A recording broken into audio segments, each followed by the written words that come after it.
I'm going to show you how to make my high protein, low calorie banana bread.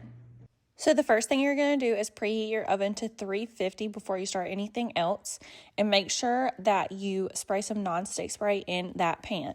Don't worry, I'm going to have the full recipe linked below so that you don't have to actually follow this, but this is just kind of a little synopsis of everything that I had to do. I did realize I didn't do enough banana when I pureed it. You don't have to do this, you can just mush it up, but I like it better pureed because I don't like chunks of banana in there. For a substitute in this to make it even less calories, you could use a sugar substitute. I just didn't because I didn't have any on hand. Now, I'm terrible at cracking eggs, so I always have to make sure I don't get any of the eggshell in there, but I did manage to drop a whole entire egg in there. So, also, before you ever start cooking, make sure you have a hefty supply of paper towels or some kind of rag around, because I always end up making the biggest mess and always, for some reason, never have paper towels on hand. You can also make it less calories if you decide to use a plain non-fat Greek yogurt. I just had vanilla, so that's what I used. So these macros are going to be for the vanilla yogurt and not plain. After you get finished with your wet ingredients, you're going to want to, in a separate bowl, start with your dry ingredients.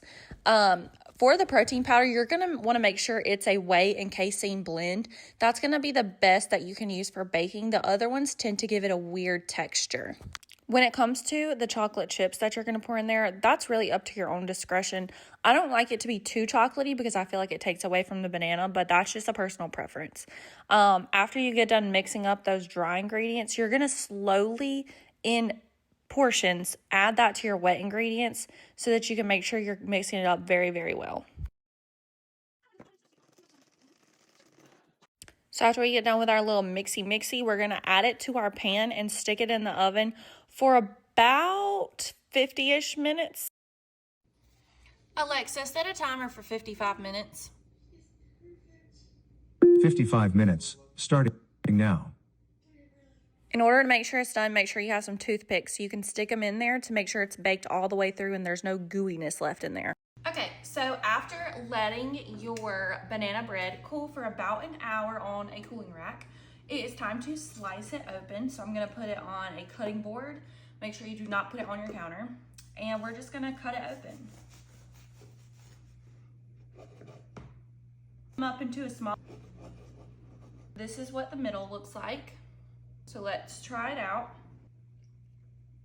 Let's go.